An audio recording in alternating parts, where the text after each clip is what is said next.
Hal ini menimbulkan satu masalah yang besar. Oleh kerana perkara ini agak sulit sikit, saya nak itu baca sikit. Saya minta kebenaran bacanya. Ada beberapa masalah yang timbul oleh kerana milik tanah yang tidak jelas di Petaling Jaya. Satu kes kompleks adalah berkaitan dengan pertikaian milik tanah di Seksyen 22. Kawasan ini berkaitan dengan sebuah kawasan lapang. Dan kawasan lapang ini sebenarnya telah ditentukan pada tahun 31 bila Petaling Estate dijual. Pada tahun 93, sebahagian daripada tanah lapang ini yang dimiliki oleh Kerajaan Federal, iaitu lot PT 9, 10 dan 11, telah diserahkan kepada sebuah syarikat bernama Tanda Baik Sendirian Berhad. Tanda Baik ini tutup dan kemudian disambung oleh syarikat Sri Aman Development Sendirian Berhad. Jadi saya nak tekankan tadi bahawa lot 9, 10, 11 tadi adalah sebahagian daripada tanah lapang. Dan tanah lapang tidak boleh diberikan kepada syarikat atau orang perseorangan, melainkan dibatalkan atau diadakan gazet yang membatalkan tanah itu sebagai tanah lapang. Akan tetapi, tanah itu telah diberi sebelum adanya pun pembatalan tersebut. Yang lebih jelas ialah pada tahun 95 dikatakan bahawa tanah lapang lot 9, 10, 11 itu sebahagian daripadanya telah diserahkan kepada LRT. Jadi ini untuk penting ramai lah, tak jadi masalah. Dan juga ada bahagian yang dijadikan tempat pencawang transmisi elektrik. Ada sungai, ada kolam, sungai yang kecil, kolam, dan ada taman. Semuanya merupakan tanah lapang yang harus dipertahankan.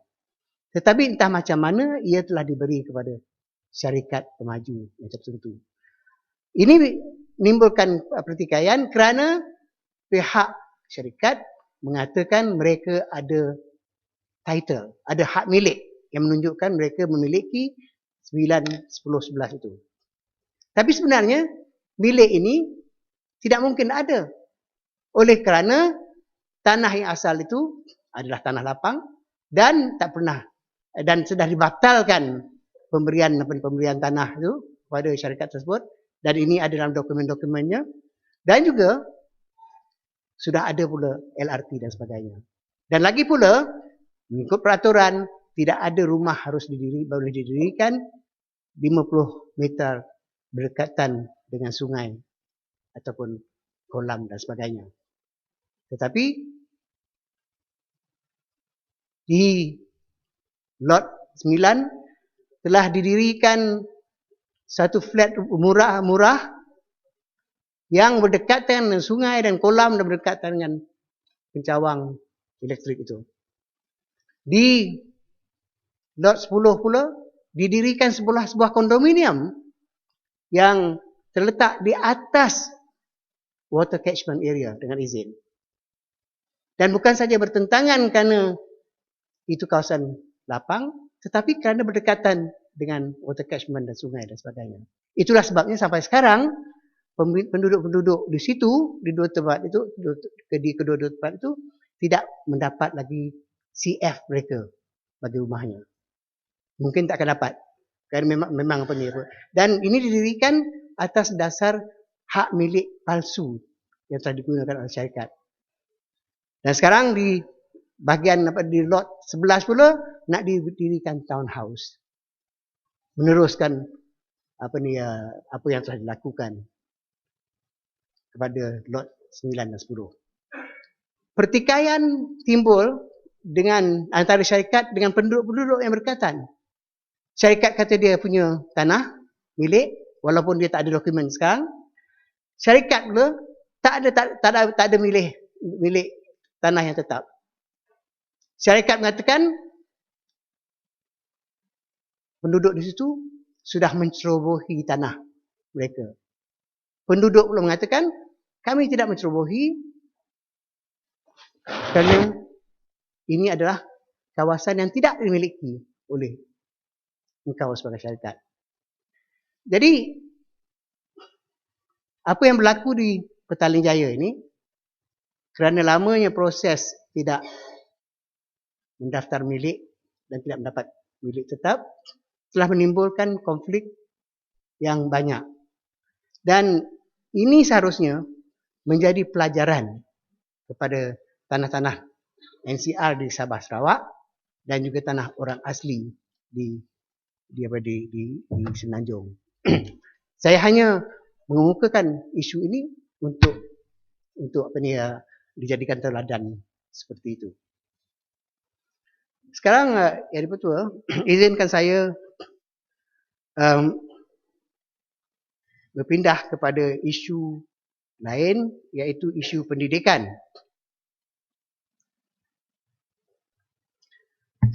Dari segi pendidikan ada dua keronsengan. Keronsengan pertama ialah dianggap bahawa banyak sangat kecelaruan dalam sistem pendidikan sekarang ini. Yang keduanya ialah menurunnya mutu pendidikan. Bukan sahaja di sekolah, tetapi di universiti. Saya akan menumpukan hanya beberapa aspek daripada pendidikan ini, iaitu soal pendemokrasian pendidikan, pembaikan mutu bahasa, kedudukan matematik dan sains di kalangan murid-murid, pendidikan vocasional, dan pengisian pendidikan melalui komputer. Tentang pendemokrasian pendidikan, jikalau ada jurang sosioekonomi yang terlalu luas di antara yang kaya dengan yang miskin, yang di bandar dengan yang di luar bandar dan kawasan-kawasan pedalaman, maka selagi itu peluang atau akses untuk pergi ke sekolah yang baik kepada tingkat yang tinggi adalah susah bagi golongan yang miskin dan golongan di pedalaman. Ini kita sudah lama ketahui. Apa yang saya nak tekankan bahawa kalau kita ketahui ini, maka satu cara yang harus dilakukan ialah pertama, untuk merapatkan lagi jurang sosioekonomi itu. Dan keduanya ialah dengan lebih banyak mendirikan pusat-pusat pendidikan yang bermutu di kawasan-kawasan orang miskin dan pedalaman. Sekiranya ini tidak dapat dilakukan kerana misalnya keadaan kedudukan geografi, maka haruslah dibanyakkan asrama-asrama, terutama sekali berdekatan dengan sekolah yang baik, yang boleh mengambil dan menempatkan pelajar-pelajar yang baik, murid-murid yang baik daripada kawasan-kawasan pedalaman dan daripada golongan miskin itu. Hanya dengan itu akan berlaku akses pendidikan bagi golongan yang jauh dan yang miskin ini. Tentang kedudukan bahasa, boleh. Terima kasih kerana beri peluang sebentar. Sebelum Yang Berhormat pindah kepada mauduk lain mengenai pendidikan tadi, saya tertarik juga pandangan Yang Berhormat tentang pendidikan pelbagai aliran di negara ini. Bagaimana tidakkah perkara ini Yang Berhormat rasa patut juga mendapat perhatian. Tadi Yang Berhormat hanya menyebut tentang jurang pendidikan antara bandar dengan luar bandar, antara kawasan yang tinggi sosio-ekonomi dan yang tidak. Bagaimana pula dengan jurang pendidikan yang bersumber daripada satu polisi lain. Terima kasih yang bertanya dan yang dipertua. Perkara ini akan saya sentuh kerana bila saya akan bincangkan nanti tentang soal perpaduan kaum. Baik, dia lebih dekat dengan soal itu. Yang nak saya sambungkan tadi ialah bahawa bila misalnya tidak diadakan sekolah-sekolah yang baik di kawasan pedalaman dan tidak banyak diadakan asrama, maka kita dapati macam di Sarawak banyak orang-orang asal yang tidak pergi ke sekolah kebangsaan, tapi pergi kepada sekolah-sekolah jenis kebangsaan Cina. Ini banyak sekali, meluas sekali berlaku. Dan perkara ini adalah kerana misalnya kecuaian barangkali melaksanakan dasar-dasar memperbaiki peluang pendidikan itu. Tentang soal bahasa pula, saya berpendapat bahawa bahasa Melayu harus diperkukuhkan, dikuatkan supaya ia memberikan kepercayaan kepada rakyat seluruhnya. Kalau dia nampak lemah dan tidak lengkap, dia tidak memberikan kepercayaan. Jadi selain daripada soal melengkapkannya, perlu juga diadakan motivasi, terutama sekali bagi kanak-kanak, untuk memberikan perhatian yang penting kepada bahasa Melayu. Sekarang ini kita dapati bahawa setengah-setengah anak Melayu dia mengambil sikap sambil lewa. Aku orang Melayu, aku boleh bercakap Melayu, tapi apa perlunya aku memperkukuhkan bahasa Melayu aku? Satu sikap. Keduanya ialah kurangnya motivasi. Motivasi ini timbul oleh kerana dua perkara. Pertamanya ialah mereka melihat bahawa pembesar-pembesar lebih banyak menggunakan bahasa Inggeris dan kadang-kadang mengantar anak mereka ke luar negara belajar dalam bahasa Inggeris atau pergi sekolah internasional di tempatan. Dan bila mereka berucap di majlis-majlis, mereka berucap dalam bahasa Inggeris. Jadi tidak ada dorongan untuk mereka memperbaiki atau bercakap dengan bahasa Malaysia kerana dianggap ada status bila bercakap dalam bahasa Inggeris. Dan satu lagi ialah kita dapati bahawa nilai ekonomi bahasa Melayu itu tidak tinggi. Dalam perniagaan, dalam pentadbiran, dalam bidang internasional, misalnya bahasa-bahasa lain digunakan. Jadi ada orang yang mengatakan, oh kita mesti tekankan tentang pelajaran bahasa Inggeris. Saya bersetuju bahawa kita harus belajar bahasa Inggeris.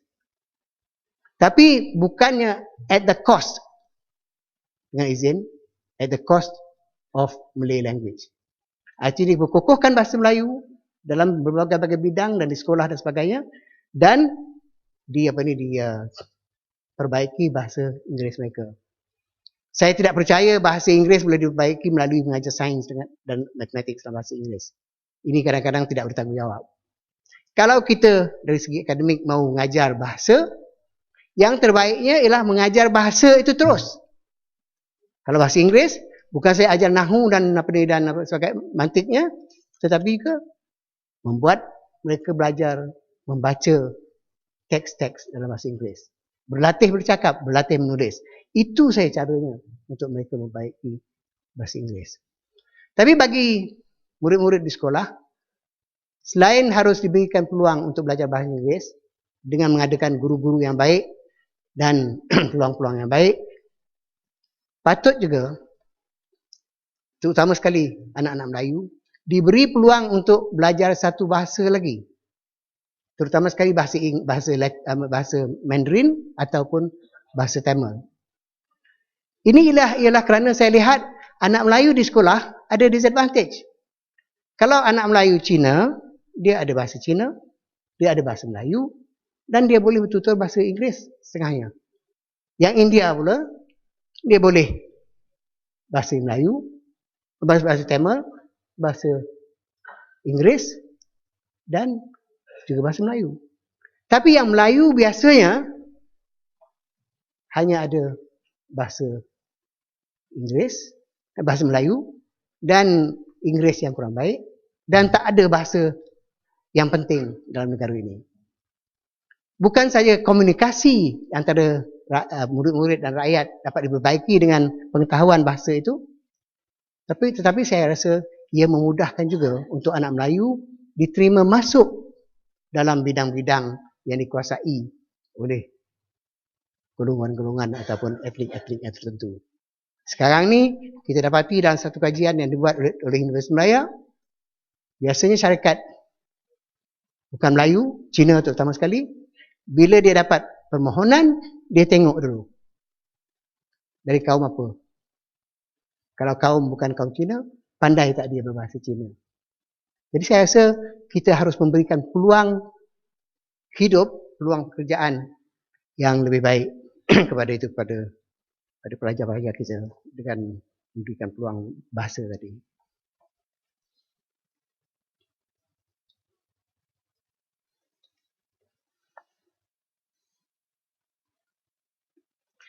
Sekarang tentang pelajaran matematik dan sains. Ini telah disebut tadi oleh pembicara yang lebih awal.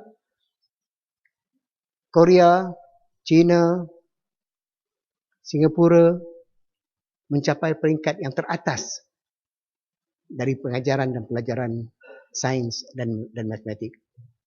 Kedudukan Malaysia satu ketika dulu baik, tapi sekarang ni semakin menurun. Negara-negara ini mempunyai kaedah-kaedah mungkin untuk membaiki pelajaran mereka. Dalam negara pula, kita dapati bahawa sekolah-sekolah Cina terutama sekali, taraf pencapaian dalam matematik dan sains adalah lebih baik daripada sekolah kebangsaan. Dan itu sebab semakin ramai sekarang ini orang bukan Tionghoa yang pergi sekolah Cina dan murid-murid Cina jarang mau ke sekolah kebangsaan kan mereka melihat nilai matematik dan sains yang tidak sebaik sekolah mereka. Oleh kerana adanya keadaan setengah-setengah negara yang mencapai kecemerlangan ini dan adanya sekolah Cina yang mencapai kecemerlangan serupa, saya ingin mencadangkan supaya diadakan satu jawatan kuasa untuk mengkaji kaedah mempelajari sains dan matematik. Dan jawatan kuasa yang terdiri daripada pakar-pakar tempatan, dan saya tekankan tempatan, hendaklah membuat laporan dan memberikan recommendation tentang apa yang harus dilakukan untuk mempertingkatkan sains dan matematik di sekolah kebangsaan dan di kalangan orang Melayu terutama sekali. Kalau misalnya sains dan matematik baik di sekolah kebangsaan, itu pun boleh menjadi daya penarik bagi golongan bukan Melayu untuk pergi ke sekolah tersebut. Satu lagi perkara ialah tentang pendidikan vocational. Sekarang ini kita terlalu akademik. Sekolah vocational memang ada, tetapi harus diperbanyakkan, diperbaiki sekolah vocational. Bukan saja untuk mereka yang gagal, tetapi mereka yang betul-betul meminat. Jadi berartinya sekolah vocational itu bukan untuk macam tong sampah untuk buang yang tak baik saja. Tetapi harus juga yang berminat, yang ingin mendapatkan kepakaran dan kemahiran yang boleh membuat mereka dapat peluang bekerja di tempat lain. Dan saya percaya bahawa vocational education ni, pendidikan vocational ni harus didasarkan bukan saja pada sekolah-sekolah tertentu, tetapi ia juga harus dilakukan in situ, iaitu setempat, in situ dengan izin. Bila in situ, berartinya mereka harus berlatih di bengkel-bengkel, di kilang-kilang dan di industri-industri. Dan kebanyakan bengkel dan industri ini adalah bukan milik Melayu. Oleh kerana yang demikian, mesti ada kerjasama dan mesti ada peraturan yang dicapai di antara Kementerian Pendidikan dengan kilang serta bengkel ini, supaya dapat dihantar pelajar-pelajar vocational ni berlatih in situ tadi. Ini nanti saya akan sentuh balik kerana ada kaitan juga dengan soal perpaduan nasional. Akhir sekali ialah tentang pendidikan melalui komputer. Baru-baru ini heboh dan dalam Dewan Rakyat pun heboh bahawa kira-kira 9 bilion ringgit telah diberikan pada YTL, syarikat YTL. Jadi YTL ni bukan saja dia dapat misalnya itu subsidi yang banyak bagi pengeluaran petroleum, pengeluaran kuasa elektrik, tetapi dapat 9 bilion ini. Dan daripada 9 bilion ni, kebanyakannya ialah untuk membeli komputer dan memberikannya ke sekolah-sekolah dan pelajar-pelajar. Saya tidak mahu menyebut tentang soal ini sebab dah banyak disebutkan, tapi ada satu aspek yang tak disebutkan. Baru-baru ini saya berjumpa dengan seorang profesor di universiti. Dia seorang pakar pendidikan. Dia dengan kawan-kawannya telah menulis buku, satu siri buku yang diharapkan akan membantu pelajar-pelajar di sekolah. Dia terperanjat pada satu hari melihat bahawa buku itu telah dipinda sedikit-sedikit oleh sebuah syarikat komputer, dimasukkan dan melalui komputer dijual kepada umum dan sekolah-sekolah. Beliau tak boleh mengambil tindakan undang-undang kerana katanya buku itu bukan diambil sepenuhnya, tetapi sudah diubah. Yang menjadi masalahnya ialah soal pengisian ni, soal buku ataupun bahan yang disalurkan melalui komputer itu, siapakah yang membekalnya? Siapakah yang menulisnya? Dan siapakah yang menyaringnya? Supaya ditentukan bahan-bahan itu betul-betul boleh memberikan faedah kepada pelajar dan bersesuaian dengan hasrat pembinaan bangsa di negara ini. Syarikat itu bukannya YTL. Tapi dengan kebolehan YTL yang ada, dengan wang yang ada, mereka misalnya boleh mengisikan bahan-bahan pendidikan melalui komputer itu dengan meminda banyak buku. Bukan saja buku tempatan dan bahkan juga buku-buku dari luar negara. Dengan demikian, kita akan dapati bahawa masalah akan banyak timbul dalam soal ini. Dan kita akhir-akhir tidak mempunyai kawalan sebenarnya apakah yang di-upload dan di-downloadkan oleh murid-murid daripada komputer yang mereka miliki itu. Dari segi buku tersebut.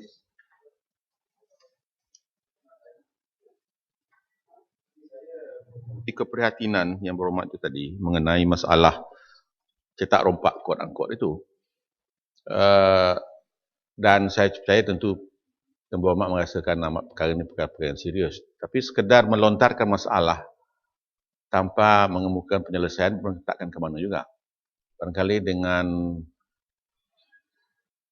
kelebihan intelektual yang ada pada Yang Berhormat, mungkin ada dapat dikemukakan masalah penyelesaian terhadap masalah yang dikemukakan itu. Kalau kita boleh berkongsi.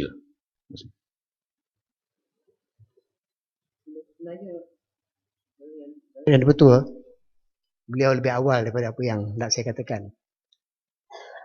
Saya ingin mencadangkan bahawa harus dibentuk badan yang tertentu yang mengawal dan memeriksa dan memantau segala bahan yang hendak disalurkan kepada murid-murid melalui komputer ini. Saya tidak lagi melihat badan seumpama ini wujud. Dan saya harap badan ini akan diwujudkan. Dan mereka harus mempunyai kekuatan yang didukung oleh undang-undang untuk melaksanakan pengawasan tersebut. Kalau tak ada misalnya undang-undang yang sesuai, habis begitu saja. Dan hukuman yang berat harus dikenakan kepada siapa saja yang tidak mengikut peraturan dan tidak memberikan keuntungan kepada pelajar-pelajar dan rakyat, dan kadang-kadang menyeleweng daripada hasrat bangsa oleh kerana bahan itu mungkin tidak seya dan serasi dengan kepercayaan ataupun nilai-nilai yang kita agungkan. Akhir sekali yang di-Pertua, saya ingin pergi kepada perpaduan nasional. Dalam soal perpaduan nasional ini,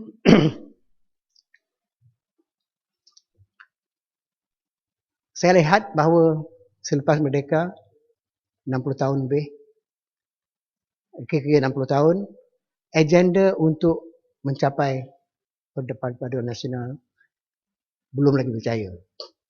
Hal ini telah diterangkan terutama sekali oleh pembicara yang pertama tadi tentang soal perpaduan. Tapi yang menakutkan saya lagi ialah bukan saja agenda perpaduan belum berjaya, bahkan ada tanda-tanda yang menunjukkan bahawa masalah perhubungan kaum, ketegangan kaum semakin rumit dan semakin meruncing dalam negara ini. Akhir-akhir ini begitu banyak sekali masalah. Masalah agama, masalah kaum yang timbul. Saya tidak mau menyalahkan mana-mana pihak yang tertentu, tapi saya hanya hendak mengatakan bahawa seolah-olah masalah-masalah ini tidak dikawal, tidak ditangani oleh pihak berkuasa, bahkan kadang-kadang macam digalakkan melalui suara-suara sumbang golongan-golongan ekstremis dalam badan-badan tertentu dan akhwat-akhwat tertentu. Tapi tadi disebut tentang soal kawan Cina. Ia berlaku juga dengan kawan Melayu. Saya tak tahu apa yang berlaku dengan kawan Tamil. Jadi mesti ada kawalan dan pengawasan untuk membataskan kebebasan mereka. Kerana apabila misalnya terancam keselamatan dan perpaduan dan sebagainya, tak kira siapa, tak kira dari mana, tindakan yang tegas hendaklah diambil secara adil. Saya rasa cukuplah kan apa ni. Nanti saudara selalu tanya apa yang nak saya cakap. Ya, Mat. Kalau boleh pendek. Saya nak tahu mengenai kawalan itu tadi. Jawab. Pasal dia kawan. Okey. Ya, silakan. Boleh. Pasal kawalan itu tadi. Adakah tapi yang saya agak sedih yang berhormat Tuan Syed tidak menyebutkan kawalan terhadap keliaran berdemonstrasi di jalan raya. Itu tak sebut. Siapa parlimen, siapa belakang dia, siapa dalang dia.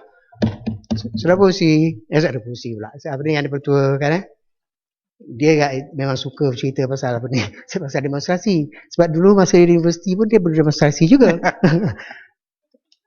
Sebenarnya kebanyakan atau hampir semua demonstrasi yang diadakan di jalanan adalah aman. Aman. Ia menjadi ribut, menjadi kacau bilau apabila ada tindakan polis yang liar.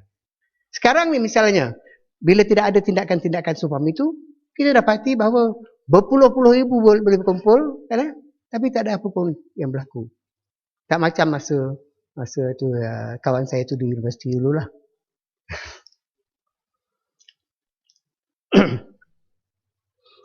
Jadi dalam keadaan ini, apakah yang boleh dilakukan oleh kerajaan, media dan rakyat? Jadi bukan tugas hanya kerajaan, tapi juga tugas institusi-institusi lain. Tadi pembicara pertama telah cakap tentang 6 institusi, dan bagi saya kerajaan, rakyat dan media memainkan peranan yang penting.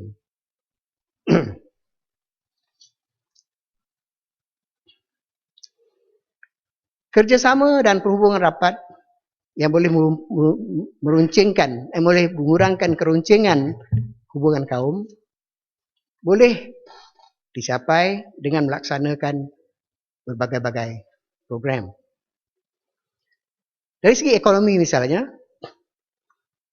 harus digalakkan lebih-lebih lagi joint venture ataupun usaha sama di antara pengusaha-pengusaha, industri dan sebagainya.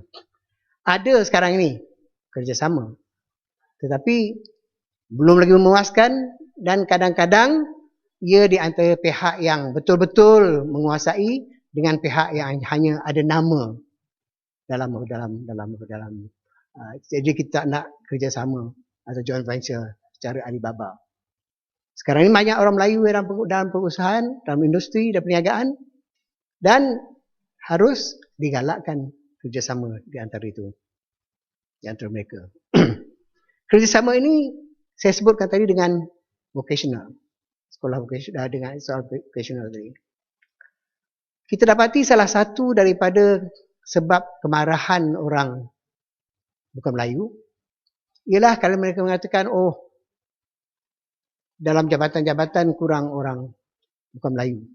Scholarship tak banyak orang bukan Melayu dapat. Besen tak banyak orang Melayu dapat. Mereka seharusnya tidak boleh mempersoalkan semangat perlembagaan di belakang dasar-dasar ini. Tapi kerajaan boleh misalnya menentukan supaya dibuka sedikit luas jawatan-jawatan, dibuka sedikit luas, diberi sedikit lebih banyak scholarship kepada mereka yang berkelayakan untuk mendapatnya. Saya ingin menyatakan di sini secara ikhlas bahawa perlu kita buka ruang peluang ini untuk mengurangkan kemarahan itu. Tapi ada syaratnya. Satu syaratnya. Kalau engkau hendak aku membuka ruang aku, engkau harus membuka ruang engkau. Berartinya, bidang swasta dalam perniagaan, perdagangan, perindustrian yang dikuasai oleh syarikat-syarikat asing dari luar negara dan syarikat-syarikat tempatan mestilah membuka peluang kepada golongan Melayu dan Bumi Putra. Barulah seimbang give and take-nya. Aku bagi ruang untuk kau dalam bidang aku, engkau bagi ruang kepada aku untuk bidang kau. Dan saya percaya ini boleh mengurangkan, sama dia akan menyelesaikan tak tahulah, dia boleh mengurangkan, saya percaya masalah tersebut. Perkara ketiga ialah peranan pendidikan. Ini tadi soal pendidikan. Kita dapati bahawa sekarang ini boleh dikatakan tidak ada integrasi dalam pendidikan.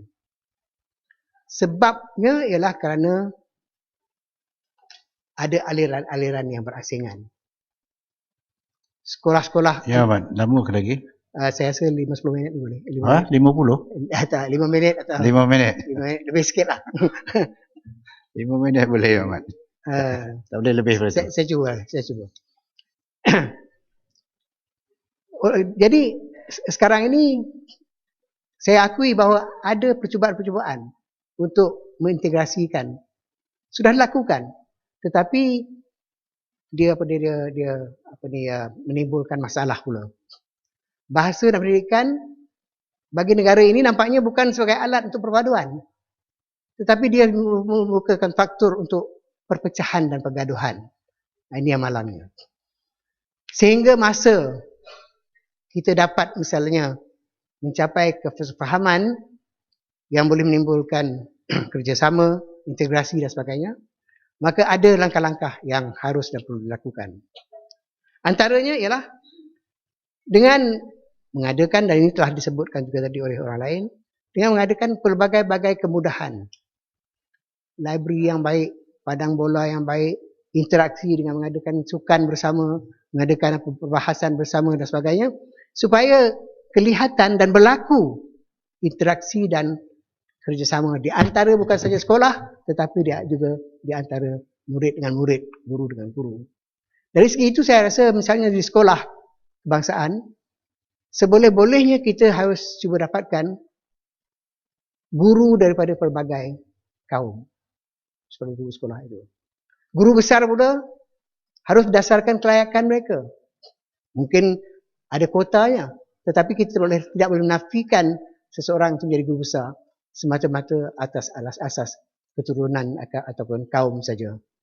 Kerana kadang-kadang ada setengah-setengah mereka yang lebih dedicated daripada setengah-setengah guru yang kita anggap adalah daripada golongan kita sendiri. Dalam pendidikan juga kita lihat bahawa falsafah dan pendekatan yang menggalakkan integrasi kaum dan perpaduan nasional kurang ditekankan. Saya percaya harus diadakan, mungkin ada peluang dapat 5 minit lagi tak?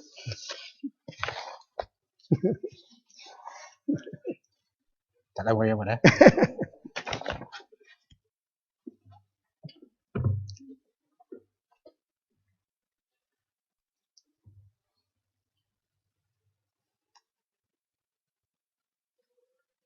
Sebagaimana yang disebutkan tadi, yang dipertua, kita dapati sekolah-sekolah berbagai aliran yang kebanyakan daripada kaum yang tertentu, mengikut angka kerajaan sendiri, kira-kira 93% sekolah Cina adalah pelajarnya kebanyakan bukan Melayu.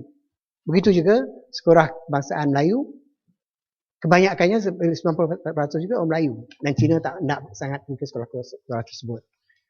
Jadi apa yang harus berlaku ialah mesti dirumuskan, diformulasikan falsafah dan pendekatan yang serupa bagi sekolah pelbagai aliran dan pelbagai bahasa itu, supaya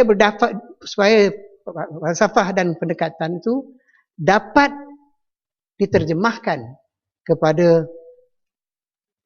program-program, aktiviti-aktiviti yang boleh merapatkan hubungan mereka. Jadi bukan itu saja. Silabus haruslah diperbaiki. Supaya dalam silabus itu, terutama melalui sejarah dan melalui kajian civic, melalui kajian tentang kebudayaan dan sebagainya, digalakkan supaya murid-murid kenal mengenal di antara satu sama lain dan kenal mengenal di antara kepercayaan dan kebudayaan masing-masing. Dengan kenal saja baru akan timbul cinta, saya percaya. Dan salah satu daripada masalah yang kita hadapi sekarang ini ialah di antara kaum yang berlainan, di antara sekolah aliran berlainan, tidak ada cukup interaksi, tidak cukup isi pelajaran yang boleh memberikan outlook yang serupa, timbul daripada falsafah dan pendekatan yang sama. Jadi, Yang Pertua, saya janji tadi dari 5 minit lagi, dan saya akan selesaikan sekarang. Secara kesimpulan, dapat dikatakan bahawa pembangunan ekonomi, reformasi pendidikan dan perpaduan nasional boleh dikatakan 3 bidang penting bagi pembangunan negara dan kemajuan rakyat. Dalam banyak hal, ketiga-tiga bidang ini mempunyai kaitan di antara satu sama lain. Pelaksanaan dalam ketiga-tiga bidang ini dan pembangunan yang dilaksanakan di bawah bidang tersebut harus berpaksikan kepada idea, rancangan dan pelaksanaan bahawa yang paling beruntung daripada pembangunan itu hendaklah golongan terbanyak yang berpendapatan rendah, yang miskin dan yang terpinggir. Dan sebagaimana yang saya sebut dari awal-awal tadi, sebilangan besar mereka ini adalah golongan Melayu, Bumiputra, orang asal dan asli. Sekian, terima kasih. Terima kasih, Ahmad. Seterusnya saya ingin persilakan Yang Berhormat Datuk Syed Ibrahim Kader